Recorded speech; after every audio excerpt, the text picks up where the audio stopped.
Going to go watch the new Spider-Man movie, and I'm very nervous because the last Spider-Man movie, I have not stopped thinking about it since it came out. Like, I know Spider-Man and Peter Parker's arc is supposed to be really sad and he always gets like a really terrible storyline, but I genuinely was so upset that he had such a terrible storyline last time. I'm very nervous. I'm very nervous, guys. I'm very nervous. Fit check. So cute. Vintage top from my mother's closet. And it's from Costco. I have a sweatshirt as well because it's gonna be cold in this movie theater.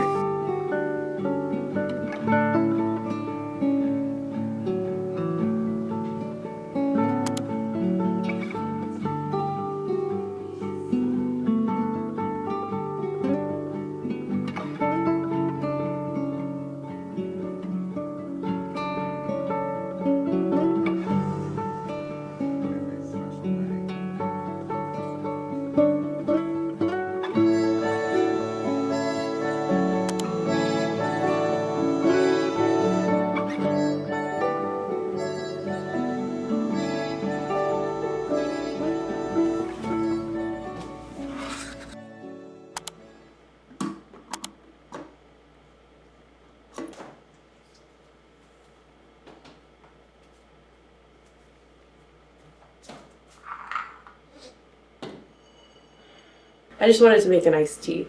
It's 2 bags of jasmine green tea and 2 bags of spearmint tea, then 1 whole lime that I have to peel, and a little bit of this ginger because I don't want it to be too spicy or too gingery. And then we're gonna blend it all together and have it over a cup of ice. Are there seeds in limes?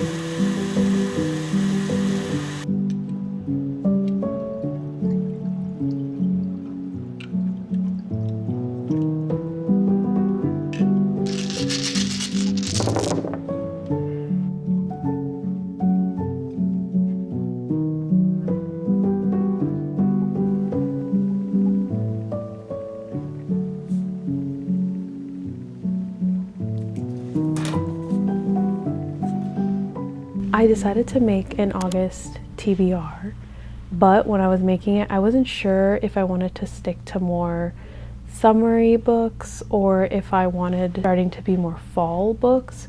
So I kind of did a mix of both and I wanted to share it with you guys. First, I wanted to share what I'm currently reading. I'm still reading All About Love by Bell Hooks. There's not much to report. I haven't read it since my last vlog. If you watched the last one, I don't know. I feel like I'm in a reading slump. I don't know what that means. It's not that I'm not interested in the books. I'm just not reaching for them.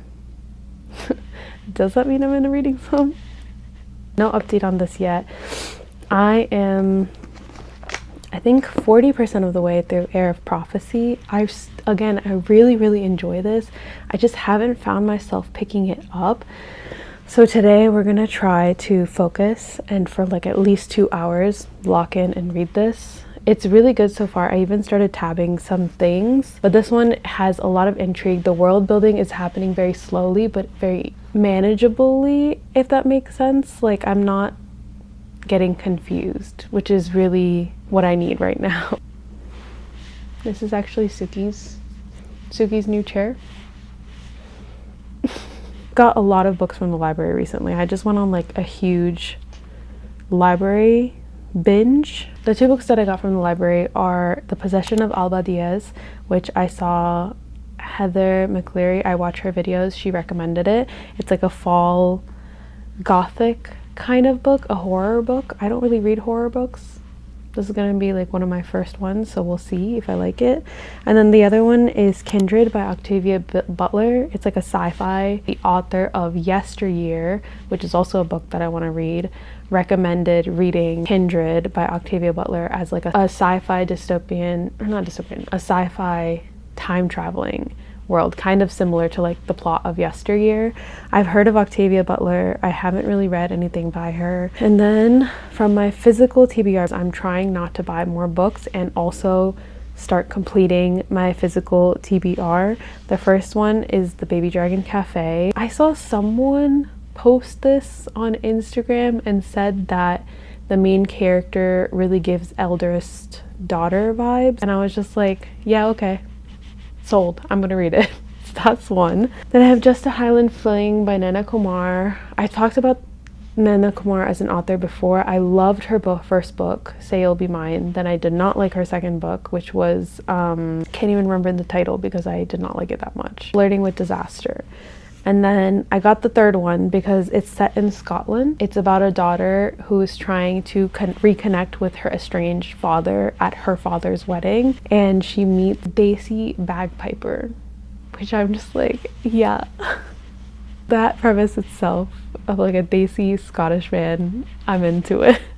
For like my more fall reads, the first one is The Second Death of Locke. This was really, really hyped last year, I think, in like the fall, maybe like the winter time even this year. I've heard so much about this. Apparently there's a lot of yearning in it. It has some type of magic well system, and it's about a knight and her mage like draw power from each other. And then lastly, I have The List of Suspicious Things by Jenny Godfrey.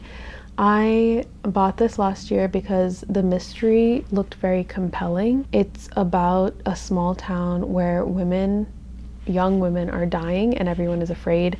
And Miv is the main character's name, who is 12, and her best friend try to figure out like what is going on.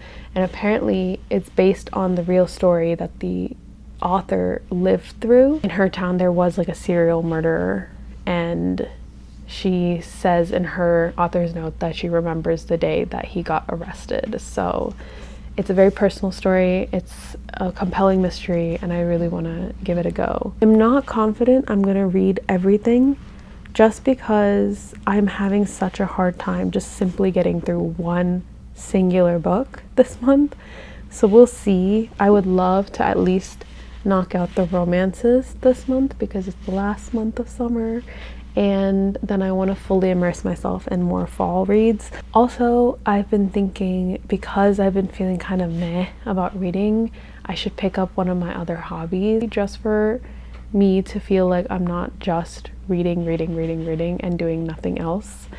And to give myself a little bit of a break from reading too. So we're gonna go to a coffee shop, we're gonna draw for 20 minutes, and then we're going to read, and hopefully the change of scenery and the change of ambiance will make me feel a little bit better about reading.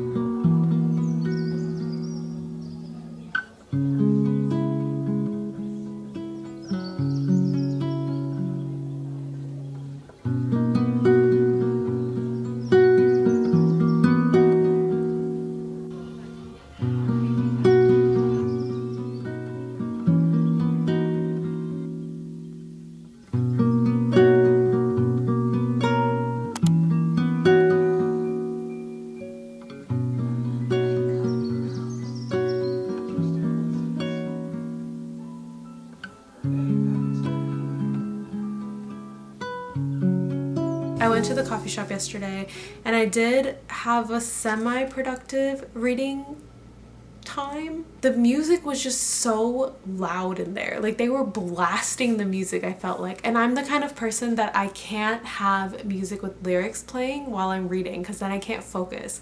So I was having a really hard time focusing and I was also freezing. Anyways, all this to say that maybe I'm just making a bunch of excuses and I am in a reading slump, but I just couldn't focus.